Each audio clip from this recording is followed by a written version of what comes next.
Thank you all. It's wonderful to be here.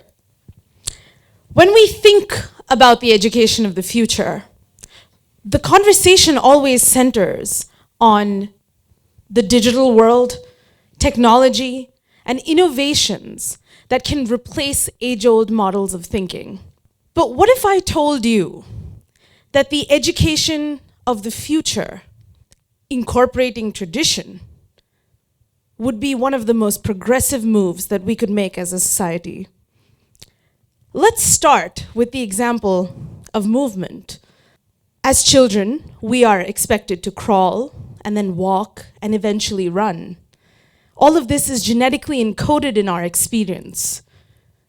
But when we think about movement, to me, the most primal extension of the function of movement is to dance.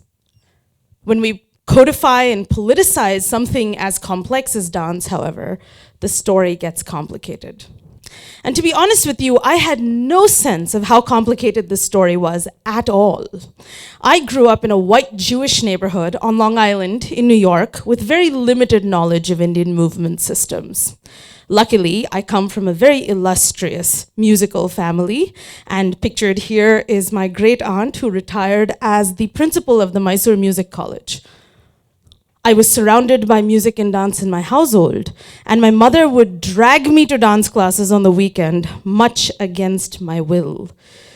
I used to ask her why it is that I have to go to dance class, and she said something to me which I found confusing. She said, "We need to preserve our tradition." "What does tradition mean, Amma?" I used to ask her. And she'd chuckle at me and say that when I was older, I would understand. Well, soon I became older, and contrary to her promises, I still had no idea what tradition meant. But luckily, I fell in love with the art of dancing. And at the impressionable age of 19, I decided to leave everything I had ever known in the United States to move to India to pursue my quest for the meaning of tradition in Indian art. The second I landed here, everyone had a book recommendation for me. Manuscripts, texts, sometimes textbooks that were 6 inches thick. Books upon books upon books of the oldest texts written about Indian art. And each of these texts full of codes, prescriptive rules. Do this, don't do that. This building isn't complete without this figure, and that palace isn't complete without that one. Unless you hold your hand at the exact position that it's supposed to be held, the entire pose is not accurate. How did I make sense of these codes?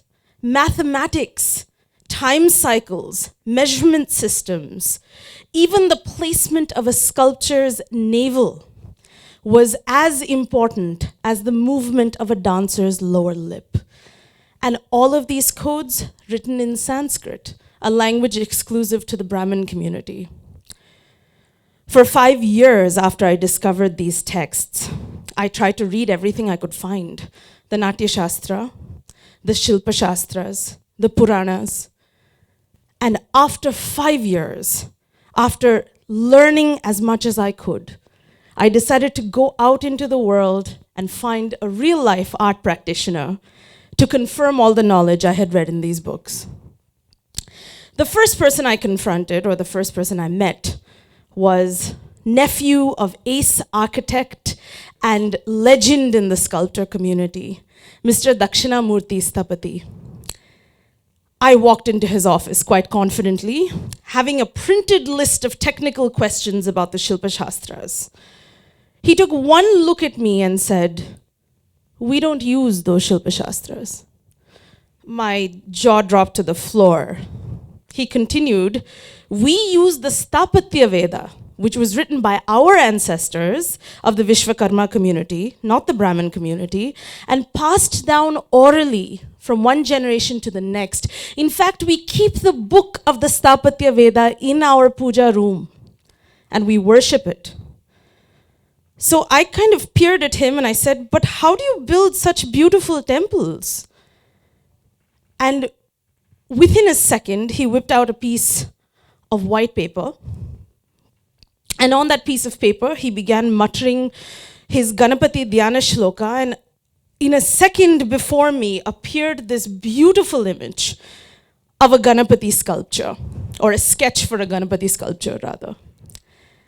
He tried to explain to me that the crux of understanding the Sthapatya Veda, understanding the craft of being a Sthapati, was to use your finger length and use the length of your hand as a measurement system. Now, this is a highly individualized sort of an art form. The next person I went to meet was someone who is a legend in her own right. She's the last living dancer associated with the temple tradition of Pudukkottai, Muthukanamal. Muthukanamal Patti is the woman that I want to be when I grow up. She has a big round bindi, infectious energy, laughter that's contagious, and a swagger in her step that I could not manage at 32, forget 82. Muthukanamal Patti was someone who I approached because I wanted to understand the origins of the Bharatanatyam tradition. All the people that I had met told me to read all these texts, and I had memorized all these Vinyogas, and I went to her and I said, Patti, I need help. I'm trying to show this one particular mudra, this one particular gesture to depict a concept. She laughed at me and she said, why are you making it so complicated? It's quite simple. And within a second, she solved my problem. Thousands of hours of reading had nothing on hundreds of years of embodied temple dance tradition. So this presents us with the age-old dichotomy that appears in all the fields that we know of, which is the dichotomy between theory and practice. The dichotomy between the people who make knowledge and then the people who apply that knowledge to the field. Scientists versus engineers, historians versus conservators. The list goes on and on and on. And what do we learn from this dichotomy? On one hand, we see the Brahmanical tradition of text. It's a detailed handbook. It's a guidebook that's precise and thorough to a fault. But on the other hand, you have the tradition of the artisans, of the courtesans, of the sthapatis. It's practical, it's malleable, it's adaptable to suit the moment. What the codes lack in soul, the artisans make up for in self-assured swagger. They are the tradition. And this brings us to really understanding tradition and the hunt for tradition. So going back to my story, I'm really happy to report, after almost 2 decades of searching for the truth, in the presence of my mother, who's here at the auditorium this evening, I would like to define for you what I understand as tradition. Tradition is intangible. It is embodied. It is ephemeral, but it adds to education a perspective that often we lack.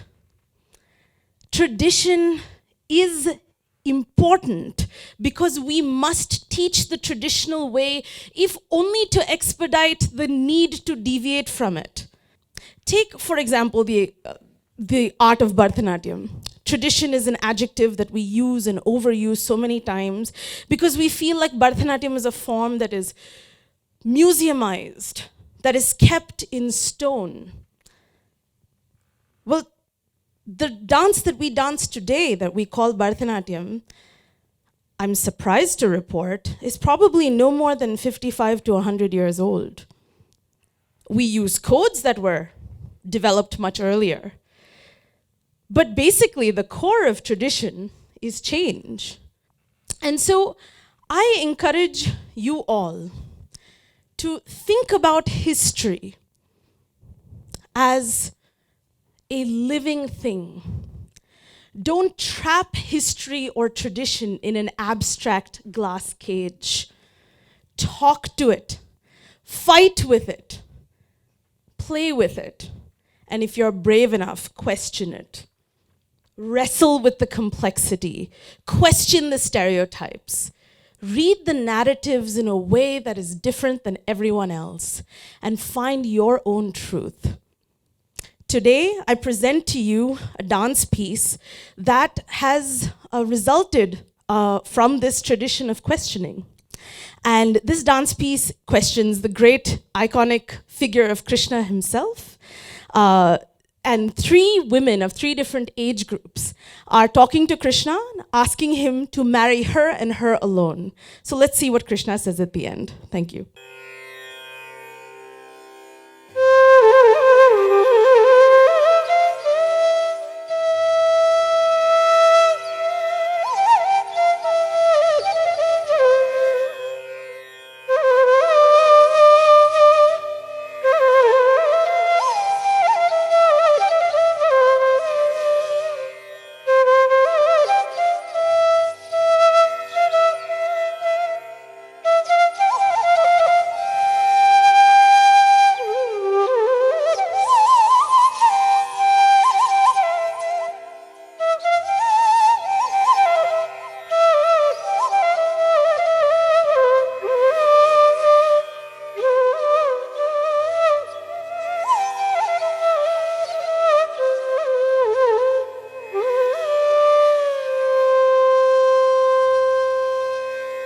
నన్నే పెండ్లాడుచుమి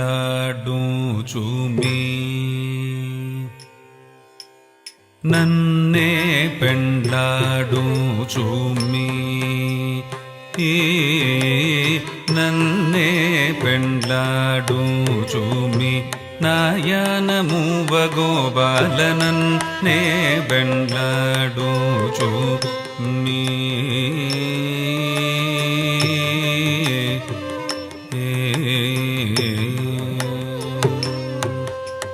నన్నే పెండ్లాడుచుమి నన్నే పెండ్లాడుచుమి నన్నే పెండ్లాడుచుమి నాయనమువగోబాల నన్నే పెండ్లాడుచుమి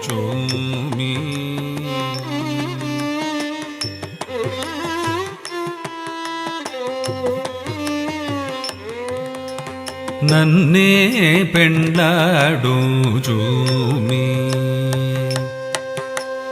నన్నే పెండ్లాడుచుమి నన్నే పెండ్లాడుచుమి నాయనమువగోబాల నన్నే పెండ్లాడుచుమి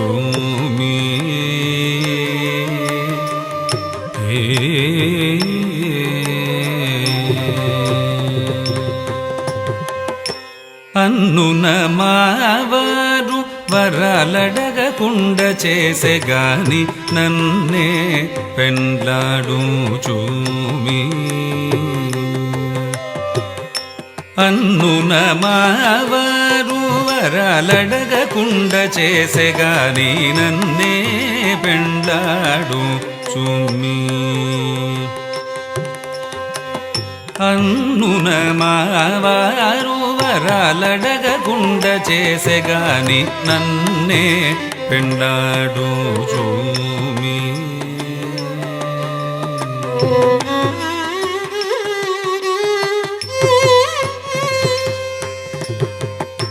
సన్నులు రాకమునుపే సరసములాడుచు నీవు ఎన్నరాని మోహమున నాకిచిన వాసలు తలచి నన్నే పెండ్లాడుచువి సన్నులు రాకమునుపే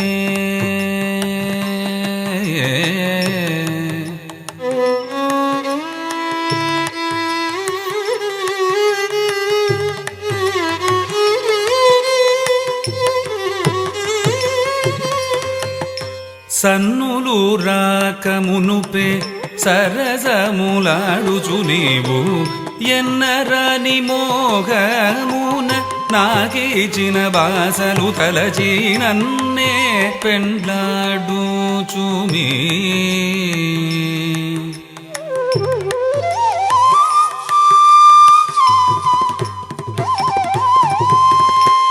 ఎందెంతో నన్ను లాలించి ఇంటికి తోడుకుపోయి విందసేయక నామోవి విందారగించిన సొగసున నన్నే పెండ్లాడుచుమి.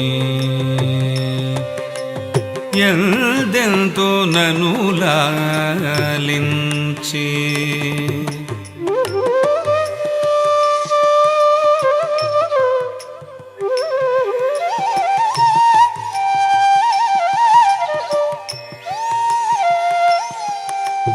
ఎందెంతో నన్ను లాలించి ఇంటికి తోడుకుపోయి విందసేయక నామోవి విందారగించిన సొగసున నన్నే పెండ్లాడుచుమి.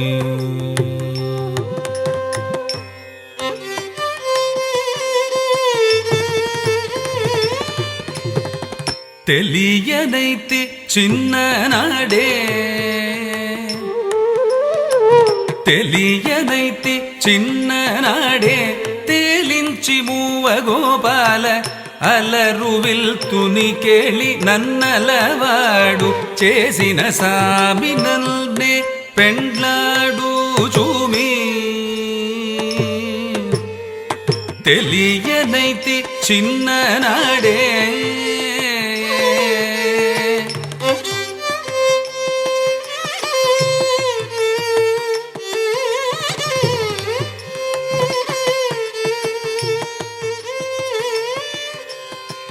తెలియనైతి చిన్ననాడే తేలించి మూవ గోపాల అలరువిల్తుని కేళి నన్నలవాడు చేసిన సామి నన్నే పెళ్ళాడుచుమి.